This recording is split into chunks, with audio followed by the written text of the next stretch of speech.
Hello and welcome to this short video, which is a review of the second Film is Fabulous event, which was held as we record a couple of days ago on June the 1st in Hereford. It was at the Courtyard Arts Centre, and it was a screening of 4 recently recovered TV episodes, lost TV episodes, and a panel of film collectors.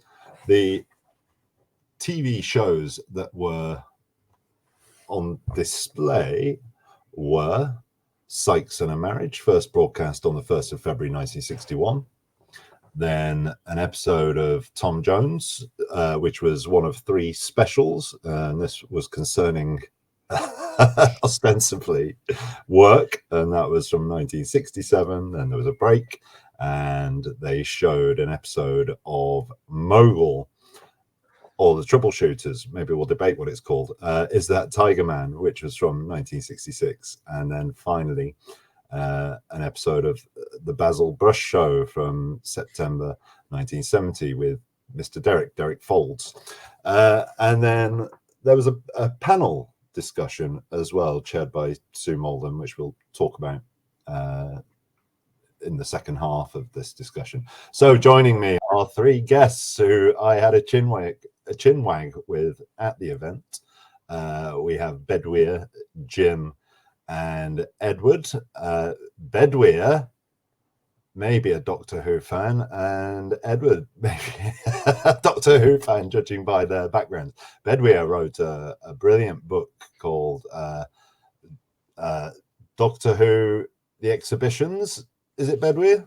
Yeah, just there. Yes, available now from Tellus Publishing. The unofficial and unauthorized history of Doctor Who exhibitions. So, and Edward runs the Scribbles to Screen YouTube channel, which is about lost media. Tell us a bit about your channel. Oh, wow. Well, the things I'm most well known for on that channel is missing deleted scenes to The Wizard of Oz. That's got 1 million views now. Then the Eric Stoltz version. Still gaining. Then the Eric Stoltz Back to the Future version. And for a while, the bloke who talked about Shrek. Most of the stuff I talk about is mainly like sort of family, kiddie stuff, really. Hence, we'll talk about him later. Well, brilliant. What's 1,100,000 views on your Wizard of Oz? And we've got Jim, who's a vintage TV fan, who turns up at every single event that ever happens. Hello, Jim. Just a big old nerd. That's all I am. So we'll talk about the TV shows in a couple of minutes. But what were your hot takes from the event, Bedwyr? I mean, I obviously am a Doctor Who fan, but I'm fascinated by sort of vintage television, and particularly the sort of different shows. We'll talk about the variety of the 4 bits of television that we saw on Saturday, and how they differed from each other, but really how they differ from how television is made now. Having worked a little bit in modern TV production, to see an episode of Mogul or the Troubleshooters and see how that was put together was genuinely fascinating. Seeing the Tom Jones special, which is just a program do not have at all today. A sort of musical artist filling 30 minutes by doing a series of songs with a loose title. Really interesting stuff. And when I started my working life, it was in a cinema, and at that time they still had a 35mm projector, and I had done a bit of photography at sort of A level, so I was interested in film, and it's still something that is of interest to me, and not just preservation of it, but the technical aspects. We'll talk about the panel discussion that took place on Saturday as well, and how the technical element of projecting something is a really big draw for film collectors in particular. Yeah, great. Jim? Yeah, I loved it. As you mentioned at the front, I'm a fan of a lot of weird and wacky vintage television and go to a lot of things like Missing Believe wipes most years. And yes, events like this are brilliant for highlighting stuff that you just wouldn't be aware of otherwise. We will come into it off in a bit, but yeah, the Troubleshooters. It's good, isn't it? I liked it. Yeah, no, and obviously lovely to meet other people with similar interests, and the panel was great, so I really enjoyed myself. Yeah, it's a recent realization of mine, the last few months, that had that show not been found, I would never have seen any of it. And I think soon all of us will be finding all of it, won't we? Yeah. I think it's worth touching on as well. Sorry. I think it's worth touching on as well. Seeing events like this on the big screen. We spoke about this at the bar, didn't we? That the previous weekend to this, Tim, you and I went to watch Quatermass in the Pit at Riverside Studios. And obviously we'd both seen that before, but it's a classic bit of telly. But there's something about seeing these things on the big screen that just really brings it to life in a way that watching it on your telly or your laptop or your phone or whatever just doesn't do. So, yeah, just really enjoyed that much. Really does. Sorry, I cut into the start of your thing there, Edward. No, that's all right. I mean, I'll just add to that in that why I realise I love it is because I can't look at my phone. Really forces you to engage with it, doesn't it? You can't take your eyes off it. You are focused on it. You get a bit of audience interaction as well. And also, I noticed this especially with Quatermass, is you can scrutinise everything in that greater detail, can't you, and pay more attention to the performance. So even though it's not a medium that was ever designed for cinema, it's also amazing how much detail still exists from these film prints when it's blown up. There was no quality problems at all watching this stuff. Anyway, Edward, how did you find it?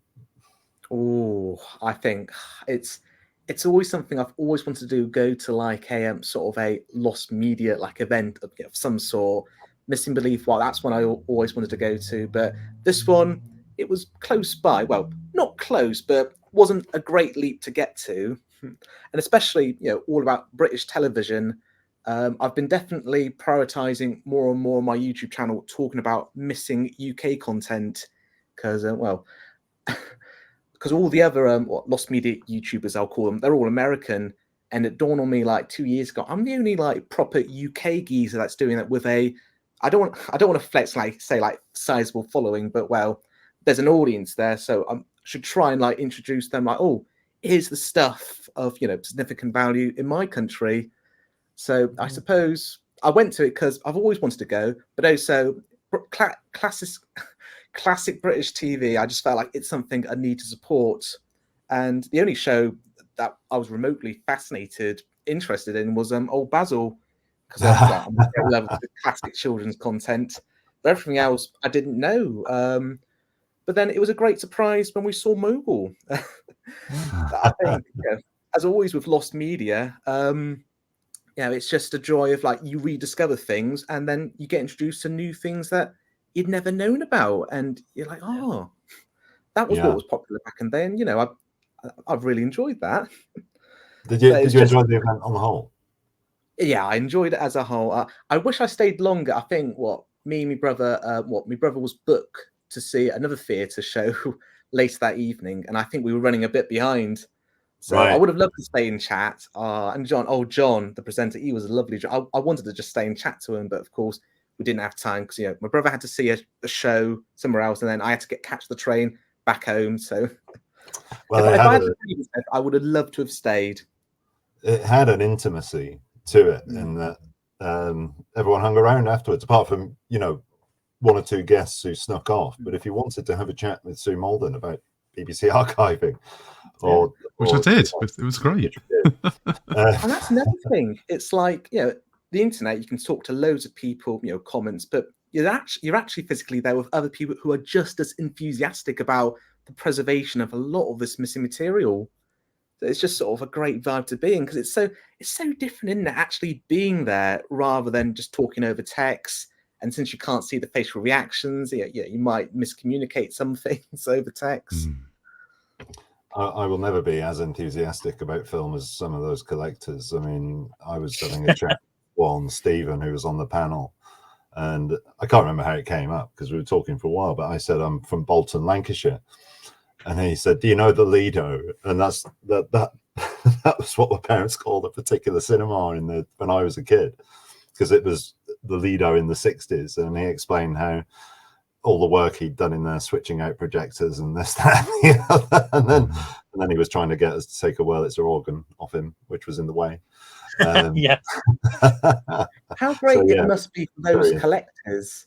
Well, because I'm sure they haven't got they had some wives that were empathetic to their cause, but probably haven't got too many people in their personal lives that admire what they do. But I mean, some of them were literally heroes for like saving this missing content. I mean, not everyone can say that, but I literally saved a movie or show because if it weren't for me, well, I think to find it.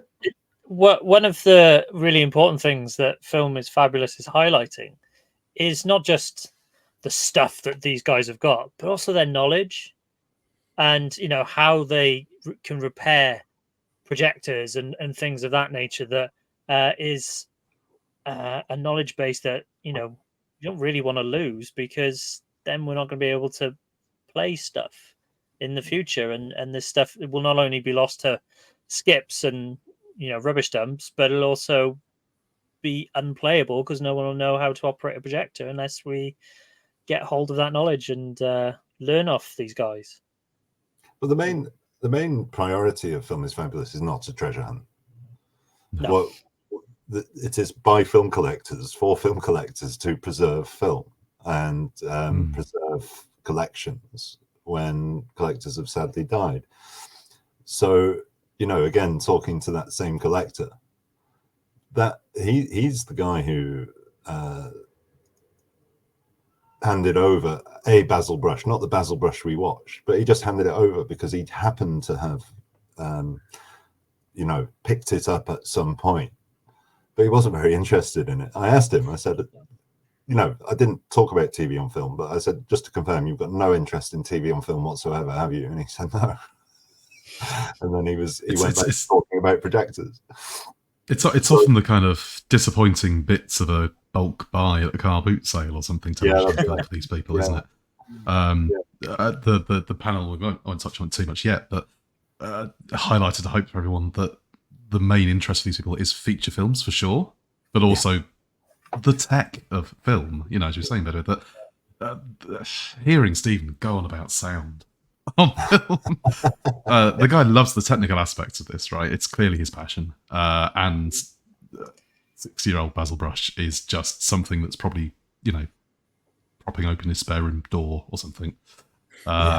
Just very interesting. I'll put it in. Oh, it's scratched. Oh, it doesn't matter. No one's going to care about that program. Yeah. Well, he said at one point, I think Sue Malden mentioned missing TV in the only mention. He said, I've already given you a Basil Brush. What more do you want? Let's talk about the what we watched on the screen then. And we don't need to do an in-depth review, or we can go as long and deep as you like. But the first one up was Sykes and a Marriage. Jim, what were your thoughts on that? I was sat next to you, and I'm going to tell the audience watching whether you're being honest about whether you found it funny or not. All right, I'll be as honest as you like then. It was dated. I think my tastes, my tastes in archive television are very heavily skewed towards drama. Comedy dates very easily, and I can appreciate it in its bubble, as an artifact of its era. But in terms of do I find it funny, it's touch and go. That said, there were moments, right? I did find myself chuckling at the odd bit of the program, but I found myself more interested in how it was made, right? There were 3 sets? Some lovely back projection in the underground station. And it was well acted. It was well put together. I wasn't sitting there laughing my socks off, but I enjoyed it for what it was, which was an artifact of his era, and clearly put together on a shoestring budget really well. So that was funny because you, me, and someone else were sat there in a row, and immediately when it finished, we all went, "Did you see the back projection?" And then Paul, who's involved in running the event, came over and plonked himself down and said, "Did you all see the back projection?" Nerds. Edward. Ooh, I think I agree with Jim. Like, I think I appreciated for what it was. Yeah, I thought it was of course, being a product of its time. What she's trying to find a husband, because she feels like she needs to. Yeah, like some politically incorrect stuff. But as what John said at the event, it's just something you just got to take on board. Really. Yeah, I thought there were some bits I chuckled at. I suppose the most funniest bit, as everyone's been saying, is the back projector. Yeah, I think I'd say it was all right. Bedwyr? Yeah, I rather enjoyed it. So Eric Sykes, good. Yeah, I mean, Eric Sykes is not someone who I've seen a lot of his material, but is a name I'm aware of. But you had Hattie Jakes in it, obviously in loads of Carry On films, and Richard Wattis as well, who I think was in Carry On Spying, but he stands out as from a few St. Trinian's films and things like that. So he was a really recognizable actor who I knew immediately.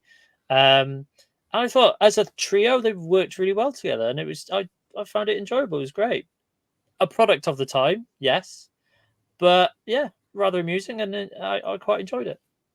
I've seen in the past some of the later colour episodes, because they used to be on, I don't know, UK Gold or something, and I always found them quite flat and quite stagey. And it's a long time since I've seen them, but they never once raised a smile. So I went into this thinking, whether it's going to be a bit of a washout. But I was creased 3 or 4 times. There were some brilliant, technically written jokes in there around the phone. The old lady in the tube station, I thought she had some cracking lines. And yeah, I really enjoyed it. It seemed to have a rawness and a sort of crackle to it that the colour ones, which I'm more familiar with, didn't. So I'm going to be seeking more of those out. Did I hear you and Paul saying that some of the colour ones are remakes of the black and white ones? Yeah, that's right. So that might be why they were a bit. They remade. That might be why they were a bit flatter, perhaps. Yeah. It's redoing something. Compare them, isn't it? Yeah. But I'd never realised how well crafted the jokes were had it not been recovered. So I'll go and find more of these. Go on then, Bedwyr. Tom Jones. Tom Jones exclamation mark. Yeah, I mean, clearly, this series made for ATV of, what was it, 3 specials, and this one with the loose title of Work, which was, it just gave you the wonderful opportunity to see Tom Jones dressed as a coal miner, which is ironic because he was the son of a miner, and yeah, just this loose thread of work. So you had him as a miner, as some sort of businessman in his office with his female assistants, which is so of the time, and nothing you could get away with now. A random dance sequence in a kitchen, which was quite fun. And then you had Maxine Brown, the soul singer, who, again, I wasn't particularly aware of. But she was terrific, and she and Tom Jones did a nice duet. It was, I was particularly enjoyed the fact that it is, as I mentioned earlier, a show that you just don't see now. You don't give, Dua Lipa a 30-minute slot on ITV to do a medley of songs with a loose, overarching theme to them. And I don't imagine it was a format of program that was long for the world when they did it in 1967, but it was quite fun. Every man and their dog had a variety show, just to belt out some songs, short variety format like Scylla or Lulu or whoever. Cliff Richard. Yeah, indeed. It was very loud because Tom Jones is very loud. I found it interesting. I mean, it's not to my taste. I thought the duet with Maxine Brown was excellent. I thought she was really great. I'm not a Tom Jones fan per se, so I found myself more studying the production values and how the print looked and that kind of thing, working out when he was miming, because I was convinced after 5 minutes he was miming throughout, and then Maxine started talking during the duet, so that was interesting. But it was a breezy, inoffensive 20 minutes, wasn't it? 25 minutes. Edward, Tom Jones. I suppose what the music genre, it's not to my cup of tea really. But I suppose I admire it. I suppose it's lovely for Tom Jones fans that it's found, and I'm happy for them. My brother, he's familiar with Tom Jones. Actually, on the way up, we were talking about what shows are playing. I said, "Oh, there's this one here, Tom Jones." He's like, "Oh, we're going to see Tom Jones." I said, "Oh, is he a big name? You ever heard of him?" No. So, yeah. Just like you, Tim, I was probably analysing the behind the scene aspect, all the sets, and spotting a Polly, was it in the kitchen scene? Yes. Yeah. Annika Wills. That was a joy seeing her. Yeah. So it's not my cup of tea, but it was well put together, and I think in terms of if you like Tom Jones, I'm happy for those people. That is another piece of Tom Jones media that's been recovered. Have you got anything to add, Jim? Yeah. So we've seen a lot of programs like this at Missing Believe Wiped over the years. As you say, there's everyone had a variety show, right? I think the thing that stood out for me about this one in particular was that there wasn't a narrative or any kind of linking framework or anything like that. The format was just bizarre. Just a series of songs, a couple of dances thrown in, with nothing in the middle, but with this loose kind of idea about they're all jobs, right? He's doing jobs. He's a taxi driver now, and he's doing a song, and that's the format. I would be fascinated to find out what the other two were. if that's work, what's that, food or like that? Yeah, what seems to be the ones? Yeah. So in terms of did I enjoy it? It's an artifact of its time. It was enjoyable enough, but as you say, it's a bit of fluff, Jim, tell us about Mogul, the Troubleshooters. Yes. So this was the longest of the four things we watched by a long way. It was a good 52 minutes or so, wasn't it? And the best. It absolutely was the best. So this was the only drama of the four that we watched, so immediately to my tastes. And so the reason we're flipping between the names, it should be noted, is because, as we've kind of puzzled out, Series 1 went under the title Mogul, and the latter 6 seasons went out under the title The Troublemakers. Troubleshooters! Oh my god. Yes, and this was a Series 2 episode. I believe the first, did you say, Bedwyr? I think so, yeah. Yes, which was a retooling of the format. I loved it, though. I thought, who would have known that the perils of the oil mining industry could be so fascinating? It was a job, isn't it?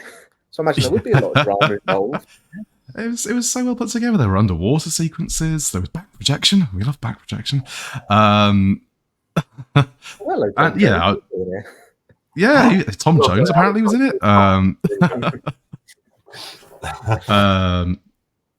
Yes, no, I loved it. I won't take all the talking points, but I was very enthusiastic about it and have already gone out and bought the DVD of the Series 1 episodes that was put out a few years ago. Yeah, me too. For the rest of this week. Yeah. Yeah. Edward, go on then. Tell us about your first experience with Mogul. I think it is for everyone, to be fair. Yeah. I would describe it as the 1960s equivalent of Breaking Bad, as in the writing's really good and you don't really root for any of the characters. Well, not root, but they're very grey characters, we'll put it. So you got the Fultons, the couple, where they're 10-year marriage and it's on the rocks. Husband's not so friendly. The wife, she wants to go back to the days, when she was single, have a fling. So she gets friendly with Tiger, the diver. It's just, and also the production value. I think it was certainly like taking back how ambitious it all was. Like, I won't give too much away because if it's out there, go and watch it. But the thing that I think the most ambitious scene that sort of made me go, oh, well, this looks really impressive, was the diving scene. Because you had a mixture of in-tank studio footage, stock footage of the coral reef, location filming, the boat, and then to end it all, a rear screen projector. I don't know if you can hear it. My cat's crying. and lots of BBC Studio stuff as well. It's ambitious in the sense that we can pretend this is the West Indies, no problem, and then they have to use about 7 different mediums to make it happen, including shooting on location with extras, pretending to be the main stars. It was remarkable for all that. Bedwyr? Yeah, same as Jim. I loved it, and I got really into it. This was a show that I had no particular ideas about or any real background information, but I got the idea of the premise and the company, and was fully invested. And I'm again, much like Sykes in a Marriage, picking up on actors I've seen in other things. So you had Robert Hardy, Siegfried in All Creatures, and Jeffrey Keane, who's in loads of Bond movies as Minister of Defense or whatever he was. And Tim, I think at the end you mentioned that Michael Coles was Ganatus in Doctor and the Daleks, and I knew I recognised him from something, and couldn't place him. So it's just a picking young up. Fit man. Of course, he'd play a foul end, a supreme diver. Yeah, a couple of years before. And I thought I was really engaged with the story and the plot, and there was enough interesting elements going on. There were enough sort of story arcs and things like that, all working in different directions, and I was fully engaged with it. And as I say, it was something I didn't know much about, but was absolutely the highlight of the day for me because it came as a surprise, and I really enjoyed it. And can't wait for my DVD with copies of the other surviving episodes to arrive so I can watch a bit more of it. And that's another thing. It's like as the season opener, it all feels the story. It feels really self-contained. Like you didn't need to know too much context going in.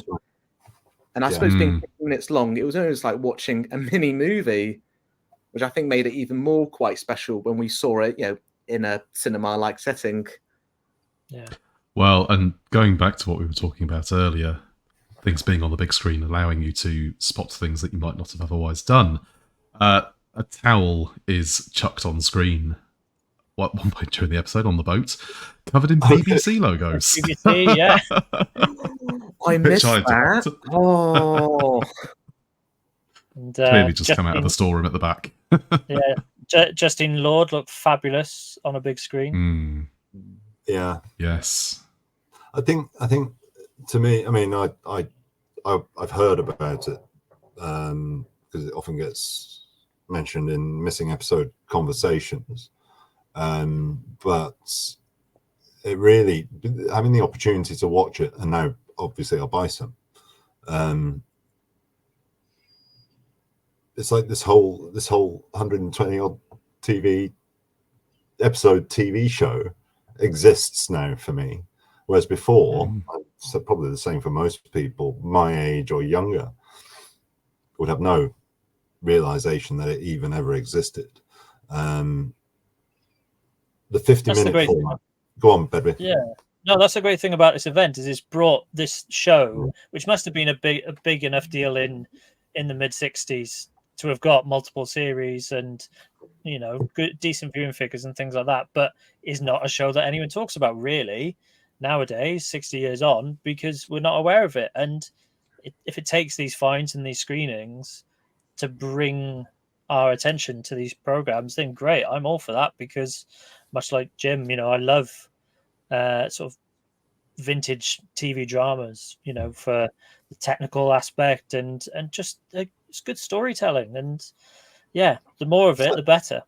It's that 50-minute length that ensures that each episode is a self-contained story within the setting of the drama, and that's the same with other TV series with missing episodes. Callan, Public Eye, to name but two. You can get into those. We won't go into the detail of the discussion we had in the bar afterwards, Jim, about missing Public Eyes and your preconceptions it gives you whether you watch the handful that exist right at the start or not. But they're all perfectly brilliant, and they don't suffer because they have missing episodes per se. It just leaves you wanting to go and watch the missing ones, which you can't. It's really strange. I watch a lot of vintage telly, and I find myself almost more drawn to things that have missing episodes. There is an allure, as I'm sure Doctor Who fans are aware. There is an allure to missing episodes. Hence, your podcast, Tim. And it's true for other series. I find that anything that's got missing chunks, I find myself imagining the rest. Hey, look, the logo's back. On about Doctor Who, like this event, it reminded me when we had our last big Doctor Who find, which was Enemy of the World and the Web of Fear, because everybody, wanted, Yetis, the Grey Intelligence, everybody wanted to see that. But of course, Enemy of the World, it wasn't as loved as it was before it was discovered. But then when it was rediscovered, it earned appreciation, and I think that's kind of like the best of two worlds. You get something that is a classic and you're sought after, but also you get a lovely surprise. And I think Troubleshooting, or Mogul, I should say, was the lovely surprise of the event. Yeah. Which isn't to denigrate Basil Brush. No. Bedwyr, tell us about Basil Brush. I mean, it was classic Basil Brush, the Basil Brush show. It was great. It was just funny, and Basil's just funny. It's just, what more do you want? And I never quite worked out whether the shots of the live TV audience, the children in attendance, were actually there or not, because their laughter didn't sound quite the same. But yeah, Basil's just funny, and that's why he's still popping up on, The Last Leg on Channel 4 or whichever, do random stuff, because it's a funny character. And it was, I laugh more in that probably than Sykes in a Marriage, if I'm honest. But I think that's just Basil. Edward, go on. You stole the show, getting him out your bag. Oh yeah. I tried to discreetly take some pictures because a 20-odd-year-old man carrying this around, I didn't want to stand out. But some podcasters saw me behind the chair, like, oh, look what he's got, and everyone knew then. Basil. He got a standing ovation, so you're a bit embarrassed, but a bit proud at the same time. But yeah, I'm really nostalgic for Basil because, of course, I was the right age for the reboot when that came along, and used to grow up watching that best of compilation of Basil Brush. I think, in particular, what I do on YouTube in terms of lost media and at least the major lost media scene on YouTube with a lot of other YouTubers, it's mainly centered around sort of kids content. And I suppose that's the thing. It's almost like rediscovering something from your childhood. There was a chap at the panel. He said that film is the closest thing we've got to a time machine. And in some aspects, I suppose he's sort of right in terms of you can literally see what things looked like 40 odd years ago. That, and also the things we cherish growing up, Basil Brush for me. It was a joy to sort of rediscover a Basil Brush episode that I'd never seen before. Taking me back to watching the best of compilation, wondering why Basil's mouth never fully closed. But yeah, still some good stuff in there. And yeah, having a laugh with Dad, like, oh, I remember this. It's that sort of shared engagement, across the generations, like, oh, introducing me to the sort of stuff he saw as a kid. So I suppose, I loved it. Yeah, I loved it in that aspect that it took me back to that. And yeah, the actual thing we saw, some funny stuff in there. I loved Basil always winding up Mr. Derek, or is it the road signs? Oh, it's quite amusing because recently I've passed my theory test, so it was quite amusing, sort of going back through all the road signs. As you know, I was sat behind you. I was sat over your shoulder, and I kept checking out. I kept looking at you, not because I was looking at you. I just, you were just there, and you didn't stop smiling throughout that Basil Brush. Did you know that? Oh, yeah. Like I said, it takes you back. Grinning. Jim, you misery. What did you think of the Basil Brush? So this was the one I was looking forward to the least going into it. I have to be honest. It's become a bit of a joke how often these Basil Brushes are turning up at the moment, quite frankly, hasn't it? And any find at the moment seems to be, and a Basil Brush.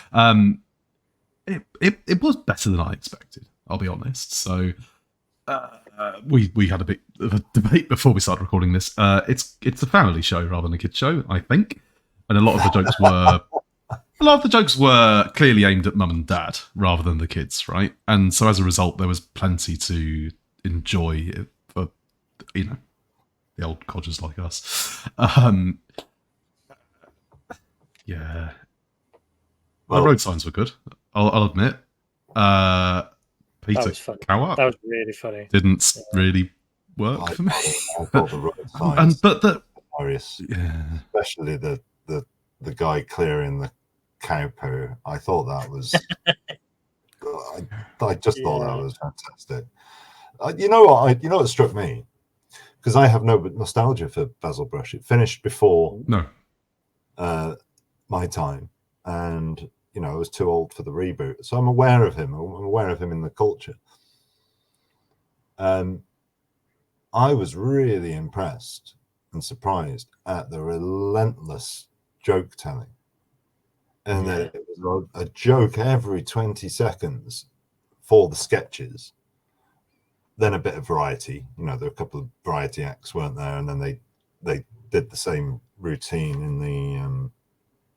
in a different setting, be it storytelling or the opening or the camping thing. But they must be doing about 3 jokes a minute. It was relentless, and some of them were absolutely on point.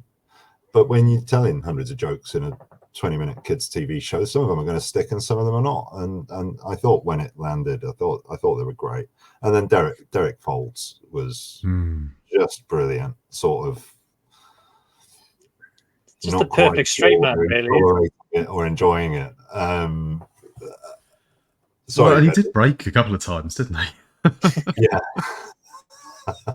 Oh, yeah, it was a bit like a variety show. You had Basil, Mr. Dave doing something, and then you had like a little guest act on, a bit like the Muppets. Yeah, indeed. Mm-hmm. But it was I thought it was thoroughly lovely. I can see why certain people around vintage TV are absolutely gaga for it, because it was just a delight.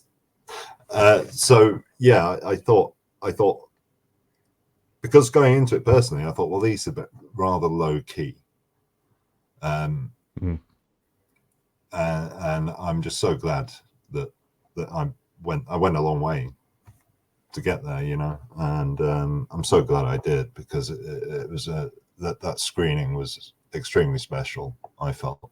So anyway, we then went upstairs to go and enjoy the panel.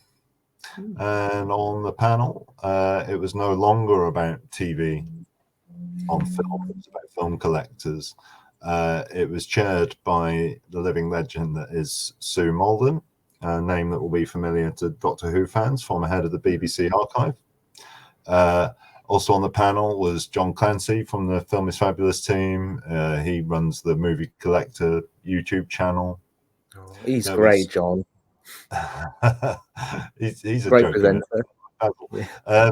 There was Stephen Rowley, who's a former projectionist and a film collector, and then there was Patrick Moores, who was fantastic, and he's if I'm allowed to say it, a film collector of the old school, but I believe, and apologies if this isn't accurate, but I believe he's got the largest 16mm film collection in the country, which just by reading, you know, the content that's been put online about other film collectors is certainly going to stretch into tens of thousands of films. And he's also a 9.5mm specialist, and he's even written the book on 9.5mm film. So I thought the panel was fascinating. Edward, what did you make of it? It's just great. Yeah, lovely. Just sort of getting to experience. There is the film collectors, getting it to hear it all from their point of view. Yeah, because you know, it's not too much stuff out there really about film collectors. And also, I'm always curious about, you know, what do they make of, like, you know, when people are going around trying to seek out missing content. So it's really great to sort of get that other end of their perspective on it, especially for what I do, because like it's like because a lot of it, like the sort of lost media I look at, it's reliant on like sort of, I don't want to say amateurs, but well, definitely people that don't have authority looking for a lot of this missing content. And in a way, they're kind of heroes, aren't they, really, for you know, uncovering and preserving some of this stuff? Because like I said, who can literally say they saved a film or show, even if it might be something they didn't realize that it was something of great significance? Like the guy who found Basil Brush, well, didn't even know it was missing. It probably wasn't something he really cared about. Certainly not. No. So Edward? Yeah, it was a fascinating panel, and what really came across was, as I mentioned earlier, the passion for the projecting of something. And as I said, you know, I used to work in cinema, and I remember the excitement when we had an original Aliens print come in for a screening and stuff like that. And like, I totally get it, having seen, you know, stuff projected at the BFI and things like that. Like that, just that art of shining light through film to get your image, it's something magic about it. And I completely get why these guys have invested decades of their lives to maintaining their projectors and getting more material so that they can put on screenings, not just for themselves but for people they know. And the enthusiasm which they spoke about, you know, Stephen Rowley in particular, about a particular lens that he had, you know, the D150, and you know, the 123 degree screen that he'd set up, and just their enthusiasm for it just flowed out for that hour or so that we were lucky enough to be in their presence, you know, listening to them Patrick Moores talk about something that they genuinely loved. Yeah, Patrick Moores talking about the pull of nostalgia, and the collector who had the carpet from the cinema recreated and talked about all of that magic from his childhood. And then he really took you on the journey he really explained his emotions towards it and his fascination with it. And yeah, I found I found them all great, but I found him to be particularly powerful in like selling me to get a bigger property and start collecting projectors and recreating a cinema. I love deep down they're all just movie lovers, really, going on about Alien, Oppenheimer. The proudest print they've got is 2010, not even 2001: A Space Odyssey, but the sequel 2010. Well, you know, Patrick mentioned a film that I absolutely love, and I'm so glad he did, The Life and Death of Colonel Blimp, as you know, his most treasured film today. And ask him tomorrow, and it's another one. I was just like genuinely transported almost into their hobby. And it's always great to hear people talking passionately about anything, you know, even though you're not quite aligned with their interests. Jim? I thought it was great. You and I obviously went to the event in Leicester, and this felt like a continuation of a lot of the topics and panels that we saw there.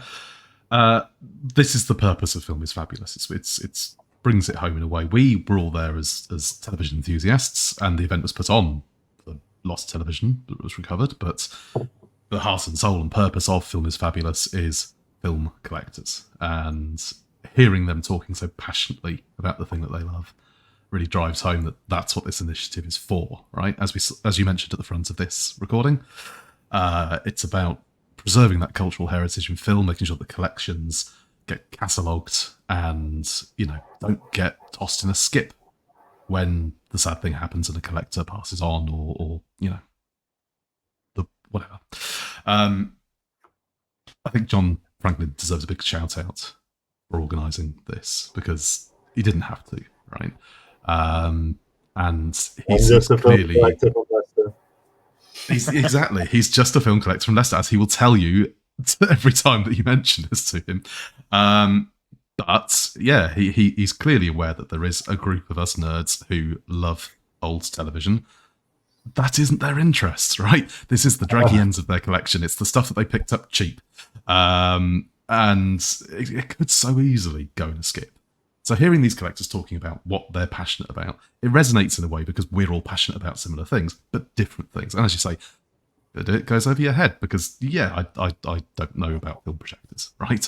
But hearing Stephen talk so passionately about audio and how much effort and time and passion he puts into his audio setups, you get it. You're suddenly sold. Because, you know, we do similar things with Doctor Who collections or telly or whatever, you know. These are people who are just as nerdy about their own respective things, and hearing them talk so passionately is always going to be nice, I think. And we do owe them so much because they are the people who are, as you said, Edward, preserving and holding on to and hopefully returning the stuff that we care about. we're the people sort of swimming behind them and, you know, eating the delicious chunks that they leave behind. So we should be very grateful for them. Yeah, it's funny. They were all talking about how largely they were describing their first trip to a cinema and seeing something on the big screen, and that experience living with them and them wanting to create their own home cinema to have that experience again and again.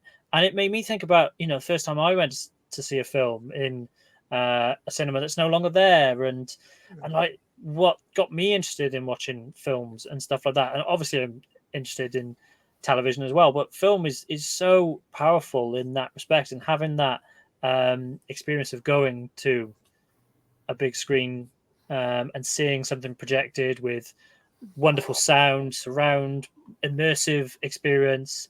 It's something that's kind of falling away slightly. You know, attendances at the cinemas are down, and it, you know, would be a real shame for people in the next 10, 20 years to not get those same first experiences of going to see a film and not having that passion instilled in them. Yeah. Well, everyone, I thought that was brilliant. I really enjoyed that chat. Thank you so much for giving up an hour.